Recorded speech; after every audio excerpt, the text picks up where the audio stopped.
Broadcasting live from atop the Rocky Mountains, the crossroads of the West. You are listening to the Liberty Roundtable Radio Talk Show. Happy to have you along, my fellow Americans. For those of you watching TV, you don't know this, but right before on the radio, there's a commercial that talks about, hey, Jethro, why can't we, telegraph while riding a horse? And then they give this example of, hey, he was just tapping away at his telegraph while riding his horse, and he crashed right in the side of the barn, right in the side of the saloon. And what I find fascinating about that commercial is it reminds me of Toby Keith and Willie Nelson's song, Beer for My Horses. You got whiskey for your men, beer for your horses. Was it really that he was tapping on the telegraph, or was it that he was headed to the saloon for another round? Kind of strange. There you have it. Lance Migliaccio with me, ladies and gentlemen. One of the big Mig brothers, George, taking care of business elsewhere. If liberty means anything at all, it means the right to tell people what they do not want to hear. Hi, Lance. Hey, good morning, Sam. Happy to be here as always. Love the Liberty Roundtable Live listeners. And lots to cover, man. There's a lot going on. Crazy stuff. Did you see what's going on in the airspace over El Paso Airport? Yeah, we're going to talk about that, too, as the broadcast unfolds. There's so much to talk about. Airport news. They say it's the first time they've got no-fly since 9/11. Very strange, to say the least. But look, the court unsealed the FBI search warrant. It's an affidavit saying that investigators found, hey, there's irregularities in how votes were tabulated in Georgia. And what you've got is the mainstream press, the liberals, all digging in and saying these evidences that the FBI is putting to is all debunked. And Trump and company saying, oh, no. The filing provides the first public justification for the FBI's search, where they took over 700 boxes. It's almost like they did this to Trump at Mar-a-Lago or whatever, and now he's doing it back to Georgia. The affidavit submitted by FBI Special Agent Hugh Raymond Evans. I don't know why you do your whole name like that, but okay. Tied to potential violations of federal election law occurring after October 12th, 2020. So quite a bit after the election.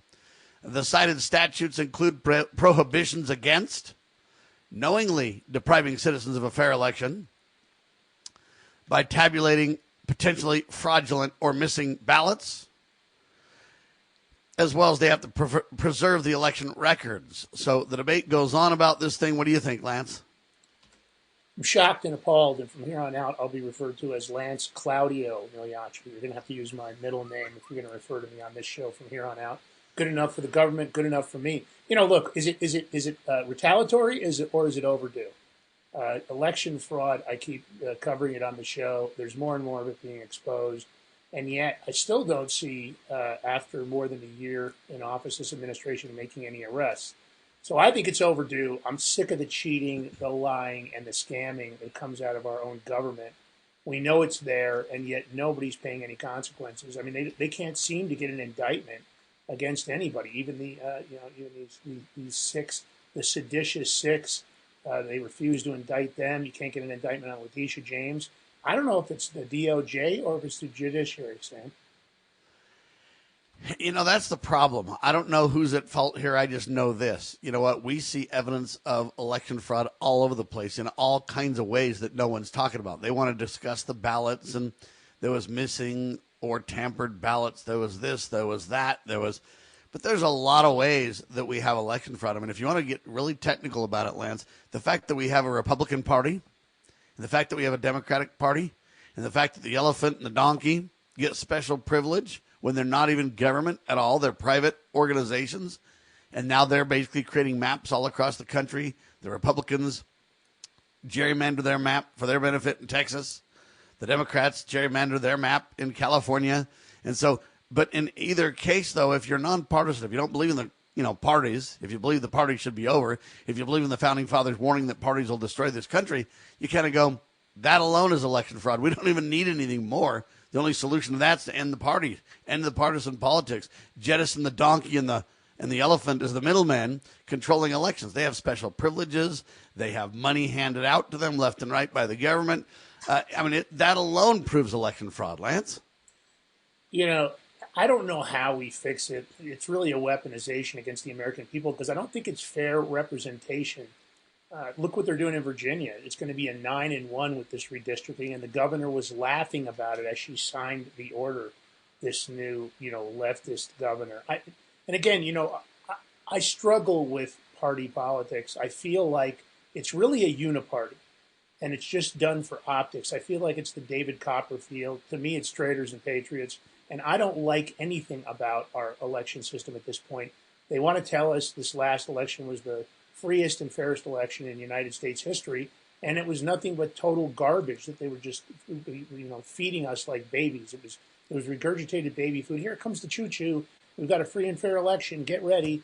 No, we don't. We don't have that. We have installed puppet politicians that are manipulated by NGOs, foundations, and super PACs. And the interesting thing about that, in my opinion, is that Trump now wants to nationalize the elections. That would be an absolute disaster. He's mad at anybody that opposes him on this kind of an idea. My issue with that is, look, why would we nationalize the elections? There's no constitutional provision for that to happen. When we tried to get Congress at the national level to look into the elections, all we had was a clown show called J6, where the government killed somebody and they blamed it all on the patriots, who were peaceful for the most part. Sure, there was people that did stupid stuff, but that's far from an insurrection. But yet the media manipulated it. The Republicans got in power. They said, we're going to go ahead and look at the other side of this story and get the truth out. Cash Patel and company has done nothing on that as far as I can tell. Good for Trump releasing a lot of the J6 prisoners, but they were supposed to look into the other side and find out how fraudulent the whole clown show has been and expose the government side. They've done none of it. And so if Congress wanted to look into the elections, if they won't really tell the real story on the J6 scenario, how abusive the government was, how many government agents were supplanted in the crowd and all this kind of stuff, at some point I just don't have any faith. And so the only solution in my mind is skip mail-in voting. Don't let the states get control of it. Bring voting back to the precincts. There's thousands, hundreds of thousands of precincts in America. Each precinct has probably about an average of 1,000 voters or so. And you could count the ballots by hand. You could have same-day voting. You could put video cameras as they count the votes to make sure there's no hanky going on. You could literally have the vote watchers. You can have a Republican, a Democrat, again, special privilege.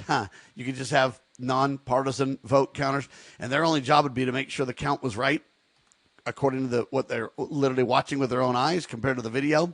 And then they would have to swear under penalty of perjury an affidavit to the numbers, and then each precinct could turn their numbers into their counties and then to their whatever up the chain. But you'd have a custody of ballots scenario that way. Everybody would be able to count them, swear to them, you'd know them.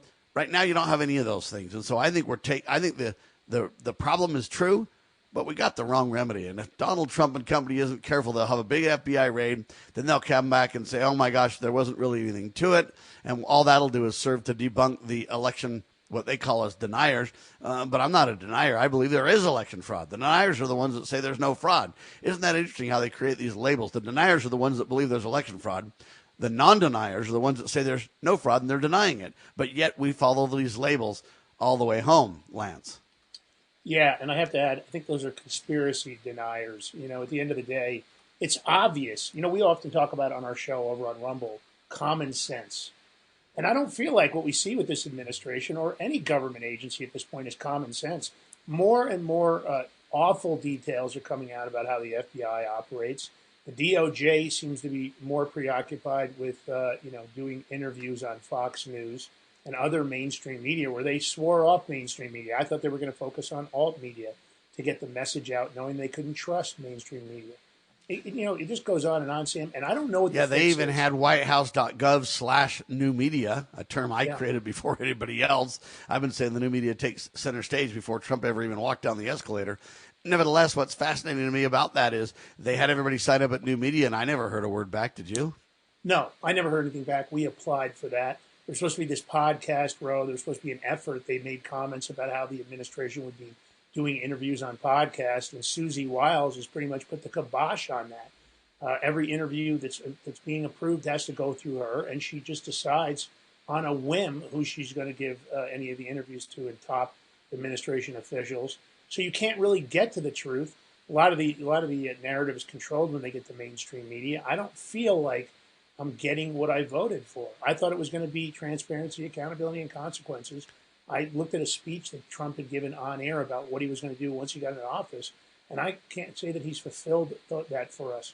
And, listen, I'm a pro-Trump guy. I'm conservative, but at the end of the day, I have to look at what's going on and say, common sense tells you that our election system is broken. Doesn't matter whether it's the Fed or the states running it. I don't like any of it. I don't think we can get anywhere with what we have in place.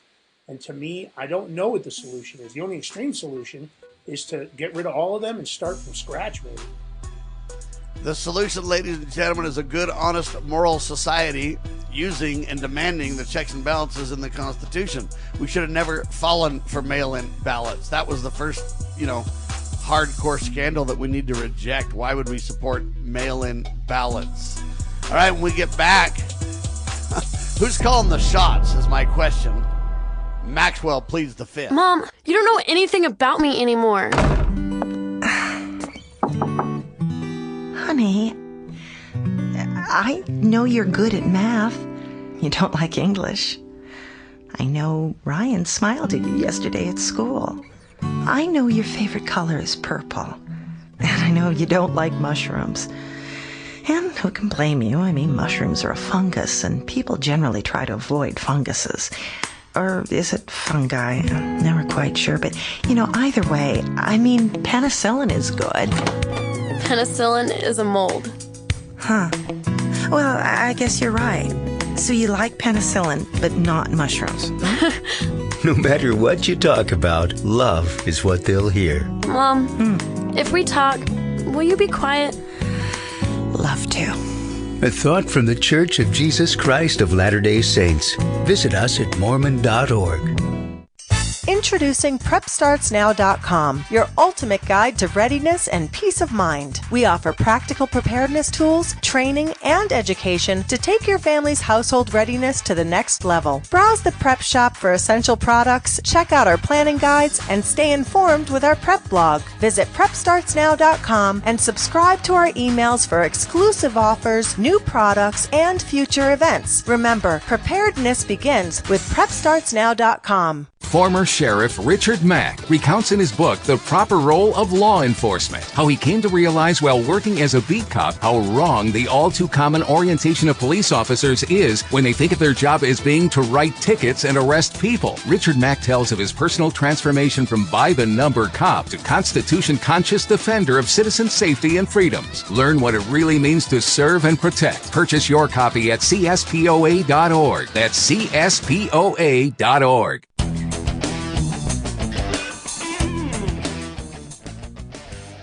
All right, my question is, who the heck calls the shots?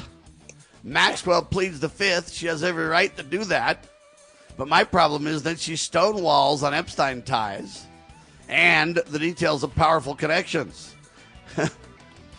Maxwell's lawyer, guided by the name of David Oscar Marcus, he told lawmakers in his opening statement, why he's making opening statements, I don't know, but there you have it, that, hey, Maxwell, she'll answer questions if she were granted clemency by the Donald, and she ain't talking else otherwise. And my response to that is, you see this on TV shows all the time, Lance, where, the guy comes in, he decides he knows more about the case than he first admits. He says, what do I get if I tell you? Usually the answer is this: you don't get anything, buddy. You don't call the shots here. You're a convicted felon, number one. Number two, you're in prison. You don't call any shots around here at all. You sit down and shut up, and if you cooperate, we'll talk about leniency after that. But we want to see what you got and if you'll really cooperate and see if what you tell us rings true. If we can verify it, validate evidence, et cetera, then maybe. But don't count on anything, buddy. You need to start cooperating now. And Ghislaine can pop off and try to call the shots and act like she's in charge around here. She can remain silent if she wants to, but we can also decide she's not going to get her fingernails done in prison anymore, and we're going to put her in, serious time. If you're a sex offender, criminal, feeding little girls to wicked, evil, satanic, perverted, sex offender men, and you've done this for years and years and years and years, I don't know why she's in a low, security prison, getting special privileges anyway, except for to say that Jeffrey got that. She claims now there's 25 men around her, that got special privilege. Why shouldn't she as well? She's hoping for clemency from the Donald. If I was Donald, I'd say, you're off your rock crazy. We're not doing it, but let's see what you got and we'll talk. I don't understand how on earth they're letting her go before Congress and literally calling the shots, Lance. Well, I'm a guy that intimately understands the Department of Justice and kind of how they weaponize against defendants. Now, I'm not defending Ghislaine Maxwell for her behavior, but she is the only person that's been convicted for human trafficking where there aren't any of the people that participated getting indicted additionally. They told us at the Epstein Files, and there's lots and lots that's come out, and I'm disgusted by what's happened. We had, the FBI director, Patel, come out and say there are no other people that committed trafficking, or there was no trafficking of victims. The victims are outraged. There's been tons and tons of details, and people are connecting the dots. Lex Wessner, his name was originally redacted. Why was he redacted? Supposedly the redaction group has spent almost $1 million in overtime fees participating in redactions. We've seen an email come out from the FBI asking about should they redact the U.S. presidents that are identified in there? Should they redact a Secretary of State that's in there? Political officials, foreign and domestic, and, of course, celebrities. Why is that a discussion? That's not national security. That's a cover-up. In the case of Maxwell, I don't blame her, number one, for the fifth, because that's the problem with the Department of Justice. You can't negotiate with them when you're dealing with trying to give information in a manner that you just say, okay, I'm going to be forthcoming, because there is no reward for that. I don't necessarily think she's wrong, and she is, in my opinion, one of the only people that can connect every single dot and every single person that's participated, because, in fact, I believe she operated as Epstein's pimp in many ways. She seemed to be coordinating, going to she events. probably knows more about the details than Epstein himself does. But you can't candy it with the Department of Justice. They don't do you any favors. And in fact, a lot of times they will manipulate the evidence. They will lie. They will commit fraud. Again, not defending Maxwell, not defending the operation, but I don't blame her. When you're dealing with them, you're dealing with a bunch of gangsters. And you have to negotiate from that basis, and attorneys know that. You're right about that. All I'm saying is if it were me and I was in charge, I'd say, listen, you've had special privilege for way too long, Ghislaine. And you know what? When you have pervert sex offenders that are convicted, when you have special people around getting special privileges, I would simply say we're going to take you out of this ease of life prison that you're in. We're going to put you in real prison. We're not going to treat you worse than anybody else. But we're going to make sure that you deal with real prison. And we'll see if you want to talk about this a little later on. And the problem is they've dealt with kid gloves with her for so long now, she thinks she's in a solid spot. I would send that notion south in about 2 seconds. Whether we can get anything from her, time will tell, but I don't know why this special privilege is my issue. Well, and again, I don't disagree with you because I don't like the content. Of course, I'm completely anti-trafficking. I think it's horrendous what happened. But that downward departure she received to be moved to a lower security facility was based on the negotiation. For the first time, she was debriefed by multiple members that came into the prison to debrief her. I understand we didn't even why get anything. All we did. got is other people have special privilege, and I have names, but I won't give them to you. That's all she said. Well, here's the key to it, and this is my take. Having studied this intimately, you don't have a choice when you're dealing with them because that's how it works. They've ingrained that into the system. They do it constantly with confidential informants. They do it constantly with sources, often covering up what's represented to the grand jury on the indictment. They won't even talk about the charges that are back-pocketed for confidential informants. Many times they're coached. In this case, here's my statement to you in the audience. I don't know what you do if you don't get Maxwell to put out the information because we've got an FBI that's talking about redacting people that shouldn't be redacted. We heard about 3 million documents that all of a sudden appeared like magic, pulled out of a rabbit's hat. And, here we are. If the DOJ is not going to do it and the FBI is not going to do it, then I guess we're going to have to make a deal with the people that know because they're not doing their job, in my opinion. It is not equal application of law. They're not applying the rule of law like it's supposed to be. It's supposed to be equal protection under the law.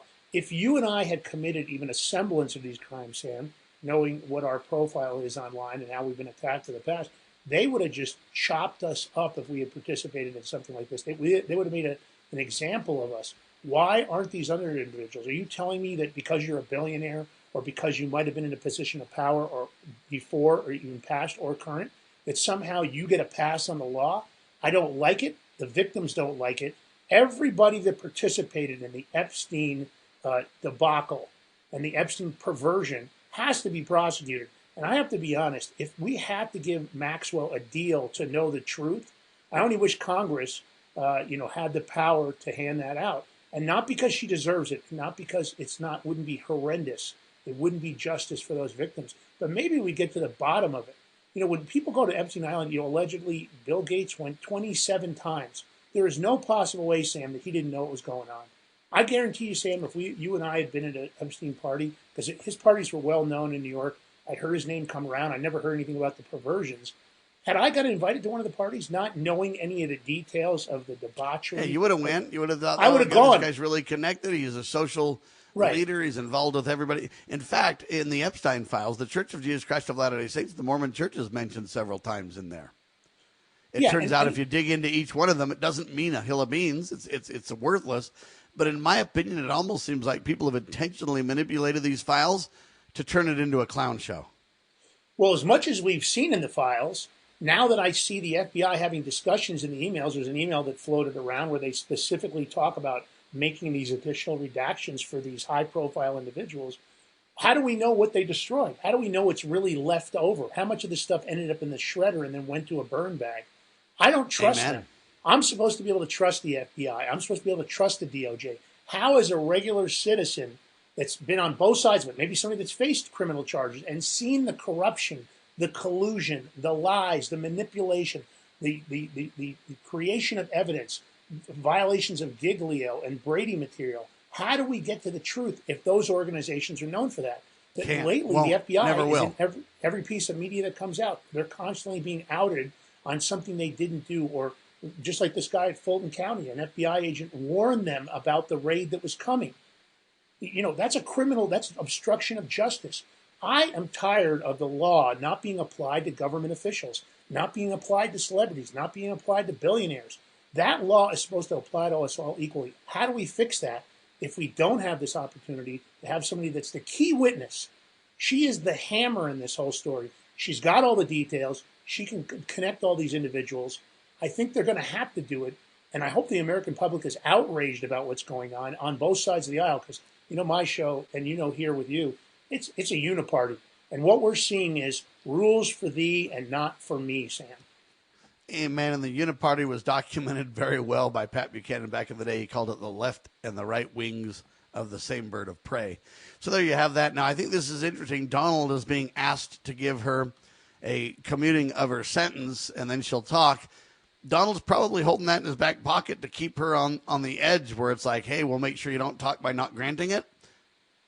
At the same time, we're going to make you think we just might, and so you'll always sit on that side and not do anything crazy. It holds her in this kind of purgatory. I don't know if I should use that word or not, but she's almost just stuck there because she won't talk for the reasons that you wisely point out. On the other hand, she has no way forward or backwards. She's just kind of saying, I'll have to sit here for 20 years in a very light prison, and I won't talk because I don't have clemency, and Donald's not giving it to me. I don't know what he's going to do. Whether he'll do it at the end, I don't know. But it almost seems like Donald wants to make sure she doesn't talk. And I agree with you. She's in an awkward spot because, again, if she started to out material, that she had facts to back it up, if her attorney started to do that on her behalf, they would weaponize the system. See, here's the thing about your sentence in prison.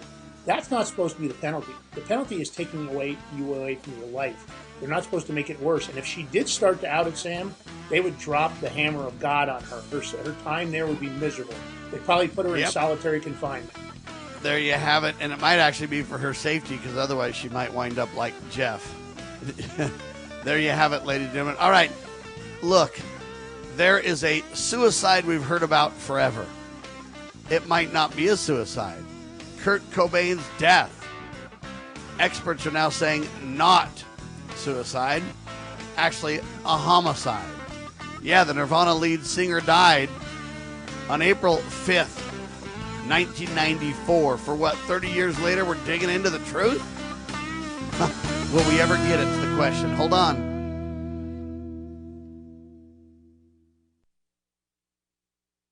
Exposing corruption. Informing citizens. Pursuing liberty. You're listening to Liberty News Radio. Breaking news this hour from Town Hall. I'm Rich Thomason. The Federal Aviation Administration has reopened the airspace around El Paso International Airport in Texas. This morning's about-face came just hours after the FAA announced a 10-day closure. It would have grounded all flights to and from the busy airport. Special security reasons were cited for the closure, which has now been revoked. Investigators in Arizona detained and then hours later released an individual for questioning in the disappearance of Nancy Guthrie. The man's home was also searched. This development came hours after the FBI released surveillance images from Nancy Guthrie's front porch. Images of a person in a mask with a handgun holster were caught on camera outside Nancy Guthrie's front door the night she went missing. The FBI releasing video and still shots Tuesday, seemingly the first major break in the case. Video shows the person wearing a long-sleeve jacket, backpack, gloves, and a ski mask. All you see are eyes and the slightest bit of mouth. Correspondent Julie Walker. At least 8 people, including the gunman, are dead. A shooting in a small school in British Columbia. The BBC's Peter Bowe says it happened in a town more than 600 miles north of Vancouver. The Royal Canadian Mounted Police said it received a report of an active shooter at a school in the small town of Tumbler Ridge, which lies in the foothills of the Rocky Mountains, shortly after lunchtime. During a search of the school, 6 people were found dead, while a 7th died on the way to hospital. The authorities say another person, believed to be the attacker, was also discovered dead inside the building. America's employers added a surprisingly strong 130,000 jobs last month. And in the wake of that employment report, stocks are higher on Wall Street. The Dow is up 124 points. The Nasdaq better by 37. More on these stories, townhall.com. This President's Day, Pure Talk is honoring Jackson and Lincoln by offering unlimited talk, text, and plenty of data for just $25 a month. Meanwhile, Big Wireless is honoring Benjamin Franklin by charging families hundreds of dollars for the same 5G service. What's up with that? Ben Franklin wasn't even a president. When you switch to Pure Talk, you'll be in business with an American wireless company that supports our vets in a big way and keeps all their customer service in this country. That's important. And you'll be on the same towers the big carriers use, so you'll get the same 5G service without the inflated price. So hang on to your Benjamins and switch to Pure Talk for a Jackson and a Lincoln. No contract, no hidden fees. Dial pound 250, say Mike Rowe, and you'll get 50% off your first month when you switch. That's pound 250, Mike Rowe, for an American wireless company that is truly unprecedented. Pure Talk. Get ready to be part of something incredible. We're breaking barriers and delivering the powerful stories that mainstream media won't touch. Your support is what fuels our mission to revolutionize journalism and bring you the truth. Join our passionate community of changemakers by donating at libertynewsradio.com today. Together, we're creating the future of news. Do you know what is great about America? Ask an Immigrant. Ask an Immigrant is a new podcast dedicated to helping Americans, especially our youth, value, appreciate, and be grateful for the freedoms we have here in America. Join host Lydia Wallace-Nuttall as she interviews immigrants from around the world to discover their inspiring personal stories about why they came to America. To learn more about why America is the most prosperous, greatest country in the world, download the Loving Liberty app or go to lovingliberty.net. Cybercrime is exploding. Take Sarah from Sweet Delights, whose world crumbled after having to close with not being able to bounce back. Small businesses are prime targets, but the right strategies can keep yours safe. Jay Hill, CEO of Network Providers, has co-authored The Cyber Playbook Simplifies Cybersecurity for Business Owners with Strategies to avoid costly breaches and fines. Build a strong cyber attack response. Secure your business with key protections. Cyber threats aren't slowing down, but you can stay ahead. Protect your business. Ensure its security for tomorrow. Get the Cyber Playbook today at networkprovidersinc.com/cyber-playbook or call 385-446-5500 now.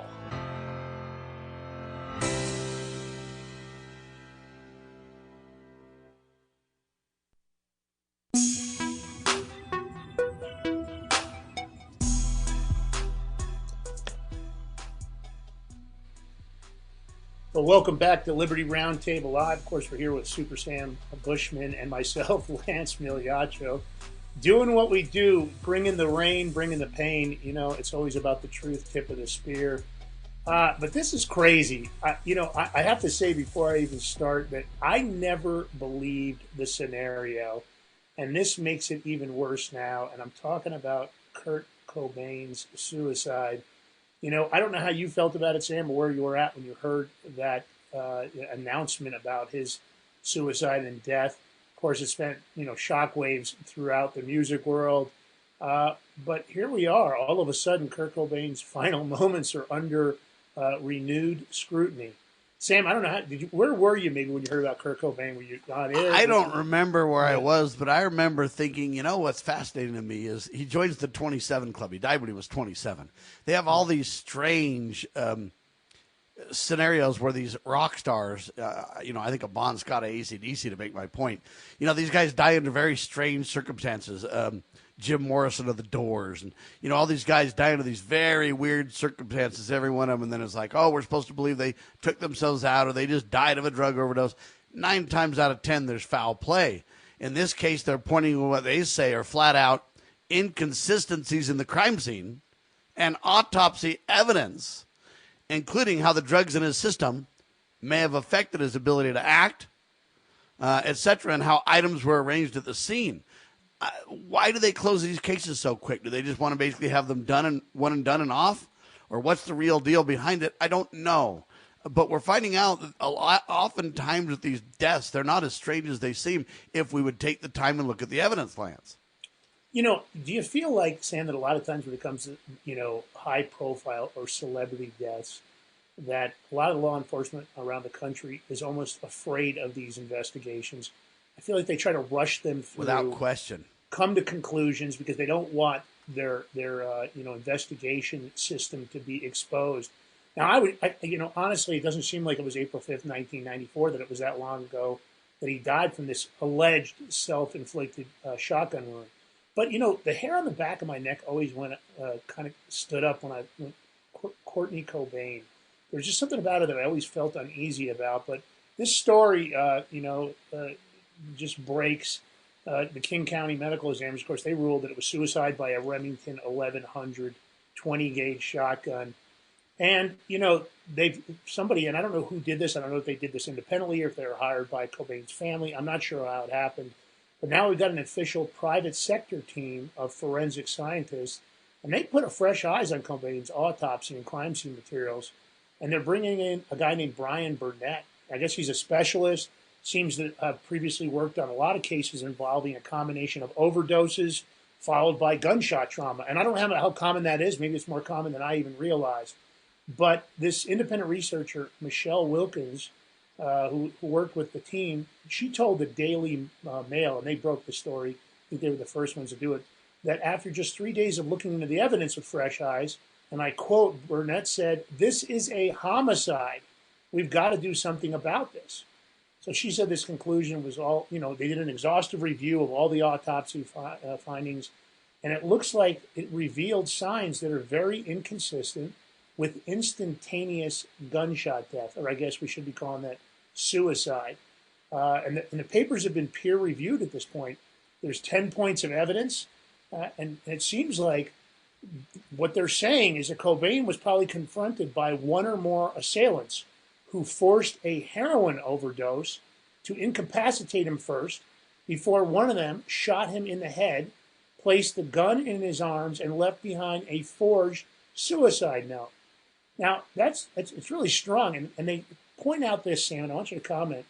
They said that normally, I guess when you have a heroin overdose, organ damage is associated with oxygen deprivation. So the necrosis of the brain and liver happens in an overdose. It doesn't happen in a shotgun death. And they've seen signs of this. And now the question is, what's going to be done about it? Because even the blood splatter, one of the claims they made from the photos is, had Cobain really done this, there's a lack of blood spatter on the hand that was holding the weapon. Now, this was a long barrel shotgun. It wasn't short. So even that would have been awkward, even placing the weapon on the floor, let's say, and somebody was going to shoot themselves. It's difficult because of the length of the weapon. And now they're saying no blood splatter on the hands, no blood spatter on the barrel that should have been closest to Cobain, which would have been, and this hand, I guess, was what they said would have been closest to his mouth. So it doesn't look like the law enforcement did a great job here.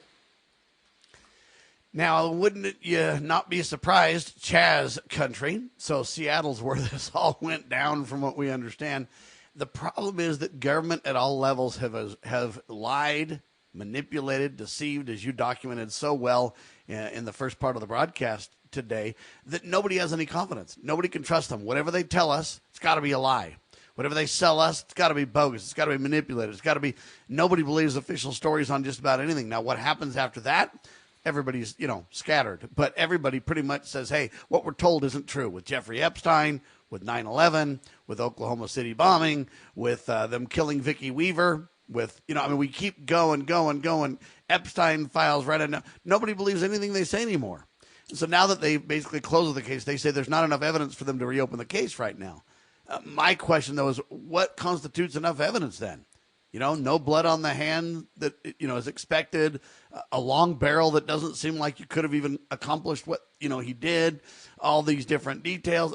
You kind of go, wow, we're never going to get to the bottom of any case, JFK included, Lance. Yeah, we still know there's a lot of files that haven't been released. Probably the biggest expert in the country is Roger Stone. My understanding is that he knows details because he worked with so many presidents, Nixon being one of them, who he was extremely close with. And he knows more about it because I believe he's seen things that other people haven't. We still don't have all those files.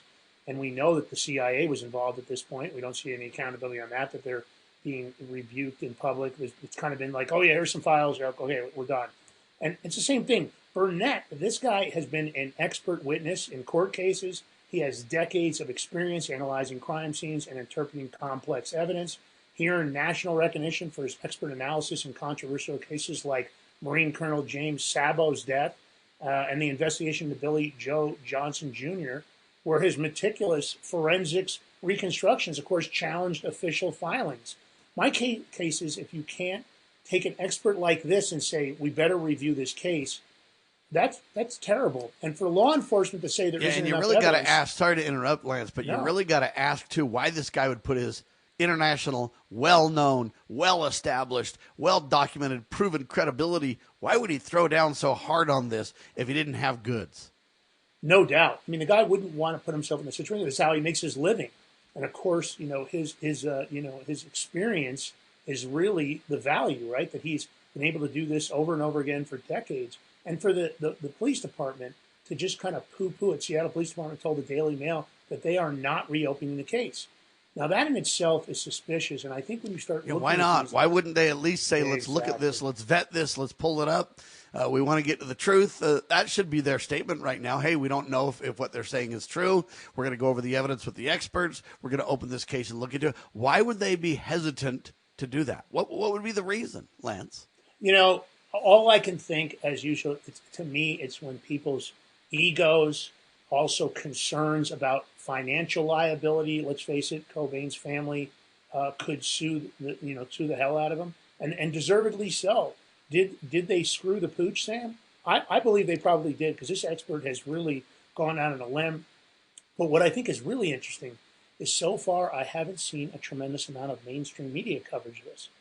It's as if they don't think it's an important enough story. I haven't seen anybody. Well, here's what the mainstream media is saying. We've heard about these conspiracy theories for years. They're not bringing anything new to the table. We're just going to dismiss this unless something blockbuster comes down the pike. But here's my response, though. I agree that you could say, well, hey, we don't want to get in trouble if we fouled up the investigation in the first place and came to the wrong conclusions. We don't want to get sued for that. But there's ways to open the case and say, listen, we're not the current guard that was involved in this case 30 plus years ago. Therefore, we're not responsible. So we're not going to, we're going to let sleeping dogs die in terms of who did what. But here's my issue. To me, this smacks of a cover-up. Because if they prove that there was some incompetence that happened or some mistakes that were made, that's one thing. That's pretty easily dismissed. But when you prove there was a cover-up or prove they had evidence to the contrary and they ignored it, now you're talking a different discussion, and that's what I believe they're afraid of, Lance. Well, it even gets deeper. A lot of people may not remember this. There was a guy named El Duce who was a drummer in a punk rock band. He claimed that Courtney Love had offered him $50,000 to take out Kurt Cobain and make it look like a suicide.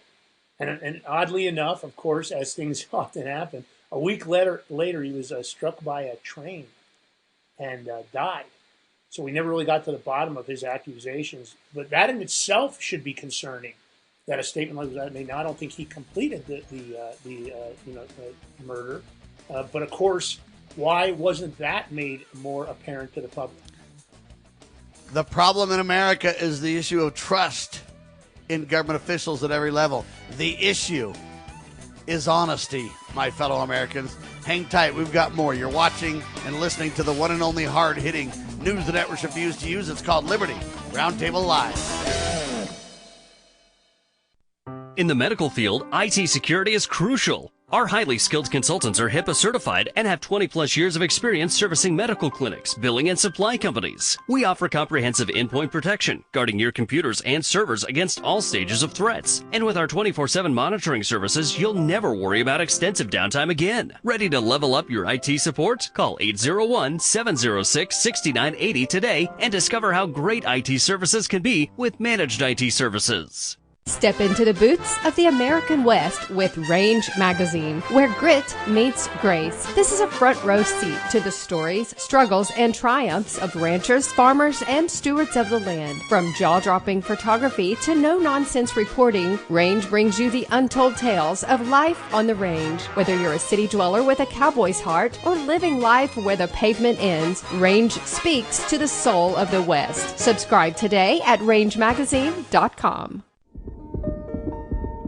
I have a question. Can a nation conceived in liberty carry its head high if it denies protection to the youngest and most vulnerable of its citizens? Can a country founded on God-given rights continue to thrive without understanding that life is a precious gift from our Creator? I believe that great nations and great civilizations spring from a people who have a moral compass. I don't think a civilization can long endure that does not have respect for all human life, born and not yet born. I will be in earnest. I will not equivocate, and I will not excuse. I will not retreat an inch, and I will be heard. One thing I promise you, I will always take a stand for life.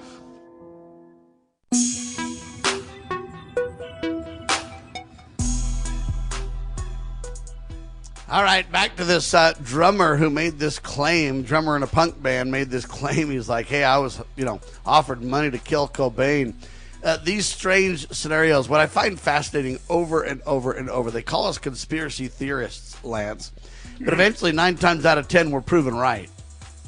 Yeah, and even if we're not proven right 100% on everything because we're doing our best to take stabs in the dark with a dearth of evidence, the fact is that, you know what, most of the time, when we make these claims, there is pay dirt at the end of that tunnel almost every time. And the mainstream press has had to admit that over and over and over, but they still cling to this idea that we're just crazy and there's nothing to it. My response is, if we're crazy and there's nothing to it, let's go ahead and get answers. Let's go ahead and open up this investigation and know the truth. I think the family would like to know the truth. And I think the American people who liked Nirvana, liked Kurt Cobain, and would like to know the truth, Lance. And it would gain a lot of trust if we got to the bottom of some of these things. If we just had arrests and just had answers and just had honesty and clarity and consistency and accountability, and the American people would start to forgive and gain trust. But it seems like everything they're doing intentionally destroys trust at every turn, Lance. I feel like everybody at the FBI and the DOJ should have to read Ayn Rand and take responsibility and accountability for their actions.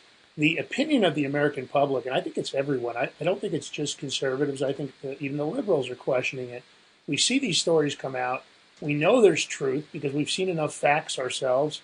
We know that somebody like Letitia James committed mortgage fraud. We've seen the documentation, but yet here they are where they can't even get an indictment. When things like that happen, it undermines trust. And you can't get trust is earned. It's not given. And my personal opinion is when you look at situations like this, it really puts everything into question. Nobody trusts what's going on. And why should we? Why should we trust them, Sam? I don't think they've earned it. And they've proven over and over again that they are more willing to cover it up and lie than they are to tell us the truth. I don't believe the stories about 9/11. I don't believe the stories about the dirty 51+8. I don't believe the stories about the J6 committee. And I don't believe the stories about Epstein. And here's another story where, now this is state law enforcement, not federal, but they're just as guilty. They should have said, we're going to reopen the case, and we're going to take a second look at all the evidence. But no, instead they're like, we don't see enough evidence. An expert with decades of experience isn't enough evidence to question that maybe somebody botched the investigation? I mean, when does that change, Sam? When do we get to a point that they're going to take responsibility? I think it's I don't time think for they them are, all and to I'll read tell you Atlas why. Shrugged. I had confidence that Kash Patel was going to really do something. In fact, I even publicly endorsed him in writing. So did I. And I really thought that Dan Bongino and Kash Patel and all these guys were really going to do something. You know, they talked for years. They were one of us. They were talk show hosts. They were experts. They were willing to tell the truth and speak up and boldly make claims. And I get if some of the claims they made aren't exactly accurate, then they, can report that. Again, it's easy to say I was looking in from the outside and I didn't have the information. Now I do. And if there's some clarity focus, I would get that. But what they're literally coming back at now is, well, Dan walks and doesn't say a word, so we don't even know what's going on with him. But to me, he's got a credibility crisis now. This is just my opinion. And I'm not trying to attack Dan. I'm just saying he might be under a gag order. He might be under a threat. Who knows what so he's just kind of saying, I can't take it anymore, and he walks. But he should at least say, I went there with an intention to get to the truth, and they won't let me do it. Therefore, I'm out. I agree. Okay, but he's not saying anything. He's just simply acting like, there's nothing here. Now he's basically an analyst. He's hired by Fox. He's this and that. So the revolving door continues. And so now Kash, what has Kash accomplished since he got put there? Now they would say, I have a there's a copy ton of of things Kash's- behind the scenes, Sam. There's a ton of things. It's coming. Just wait. I'm sick of that. I'm done I with have that. a copy of Kash Patel's book right here, Government Gangsters. I'm holding it up. Yeah. It's an autographed copy. I know Kash. I'm friends with Kash. I had a completely different expectation. If you read this book, it really outlines what he thinks needs to happen. I don't understand. I almost want to send him the book back and say, maybe you should reread your book. At the end of the day, I feel like he's forgotten what that book said and what he said in that book and what he said on air. The same thing for Dan Bongino. I'll be honest. I don't think that Dan Bongino is getting the views that he's supposed to, that he says he's getting. I think some of that's being pumped up. Can't tell you why it's happening, but there's some things on it that don't seem to make sense. Many people, thousands and thousands of people, have been attacking him online. They're in chat rooms talking about it. They don't trust him. They're never going to watch his show again. And you're going to tell me he's getting the same, if not greater, views than he previously got? That is suspicious. And at the end of the day, Kash and Dan Bongino have to take responsibility. They said they were going to do a job for the American public. Dan should just come right out and say, listen, I think I owe you guys an apology. I tried to do the job, and I wasn't able to do it for a number of reasons that I'm not allowed to talk about. Take responsibility for your actions. I believe if you say something on air, you are responsible to the American public. If you are going to be allegedly a truth teller and you are going to go on and commit it, then you should follow through or at least explain why you were unable to do so. But instead, he's acting like none of it ever happened. It doesn't matter. And he's going to go right back to the guy he was before. I'm uncomfortable with it. I don't like it, and I don't feel good about it. I think we have a clip that's interesting about this gentleman that he says Courtney Love tried to hire that later on got amazingly hit by a train and died, saying that she tried to hire him for $50,000 to suicide Kurt Cobain. But you did some deal with Courtney, right? Yeah. She offered me $50,000 to whack Kurt Cobain. Yeah, I was telling you this. She what? $50,000 to whack Kurt Cobain. And that's a fact, is it? But people might think you're not the most reliable witness. Well, that's too bad. You may not be the reliable witness your own self. Now think about that one. Yeah. You know, when she offered me money, God dang, I wish I would have taken it, man. But I know who whacked him. But how were you going to whack him? Did she tell you how to do it? Yeah, blow his head off. So where were you going to find him to do it? Well, up there, and she gave, mapped it out. I mean, up there in Bellevue, wherever they live, right outside Seattle. I know right where their house is. I know right what garden to pop him in. I just didn't think she was serious. But did she tell you how she wanted you to pop him? Yeah, she says, blow his head off. I got the shotgun. All right, there we go. Well, we just can't be swearing on the radio is the problem. But the point is, though, when someone's saying that and then they wind up dead, you tell me that's not strange enough to start opening cases and going, what on earth is happening? There's literally a very bold claim. You can say, well, he's not the most reliable. Fine. But, hey, is there money that's gone from people's accounts? Have we dug into any of this? And I would say the answer is no, Lance. Yeah, look, at the end of the day, there's enough evidence with a decade-long expert, that video, that they should reopen the investigation. I think the death has enough suspicious concerns about it that law enforcement in Seattle should reopen the case. Enough's enough. I think there's enough details here, and I'm this expert is credible. I checked him out. He's the real deal. You have to get to the bottom of this. It's not fair to the family. It's not fair to the public. But again, will they do it? I think it's unlikely. I hate to say it, hope for the best, expect the worst.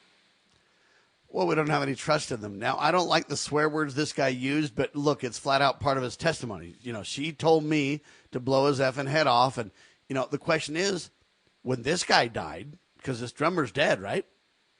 Yeah, amazingly, a week later after this interview, he gets hit by a train. The question is, he said he knew who did it. Did the person who did it throw him in front of the train, maybe kill him first and then throw him in front of the train? Or was it really an accidental death? It's concerning enough that I think the details need to be investigated further. But what they're going to do is do nothing. What they're going to do is they're just going to be like, oh, that's just conspiracy, crazy, whacked out stuff. We're not doing it. So Seattle, or Chaz, seems to, rear its ugly head again. There's just no trust. There's just flat out murders with no accountability, no even real effort to get to the truth. And that's what concerns me. You would think they'd go, whoa, if this incredible witness has come up with something, or this incredible investigators come up with details that change the narrative, and with this testimony from this guy that's now dead, this is so strange. We've got to open it up and dig in. That's what I think they should be saying right now. Yeah, I agree, but I don't think we're going to see it. I hate to say it. This seems to be a pattern in federal and state law enforcement. They're never wrong, even when they get caught in a lie, and they're never willing to take responsibility for their actions and maybe go back and fix it. And that's why the trust level is at the lowest in United States history of the federal and state law enforcement. And I love our law enforcement. I want to be able to support and back the blue, no matter what the agency is. But I just don't feel like they've earned it. Well, and that's something that Donald Trump could really make a difference in if we really got to the bottom of things. Okay? I mean, we literally have Tina Peters being treated horrible in a Colorado prison. You've got Ghislaine Maxwell basically having her nails done in prison. I mean, that's just my example to make the point that she's got a life of ease. And you look at those two different people and you say, how is this happening in America? Right? Yeah. And that's really the question. What Tina Peters is in a horrible, horrible situation. I live in the socialist state of Colorado. It's this state is weaponized. They truly are doing they set an example with her. She never should have received the time she did because she received it for doing her job. This is what she was supposed to be doing. But when you have a Secretary of State like Jenna Griswold at the helm of so many decisions, and then you have a governor and a mayor that are willing to go along with it for whatever reason, you're never going to win. Tina Peters is in a terrible spot, and the Department of Justice could do something about it, but they're sitting on their hands. FFA halts all flights over El Paso, Texas. Whoa. Also, Piers Morgan. Guy's an idiot, some say. We'll talk about it all in seconds. You're watching Liberty Roundtable Live with Lance Migliaccio, the Big Mig Man, thebigmig.com. Check him out on Rumble, X, everywhere, right? I'm Sam Bushman. We're syndicated by the Loving Liberty Network, lovingliberty.net, radio, TV, and everything media. Spread the word, share the love, and God save the Republic. of the United States of America.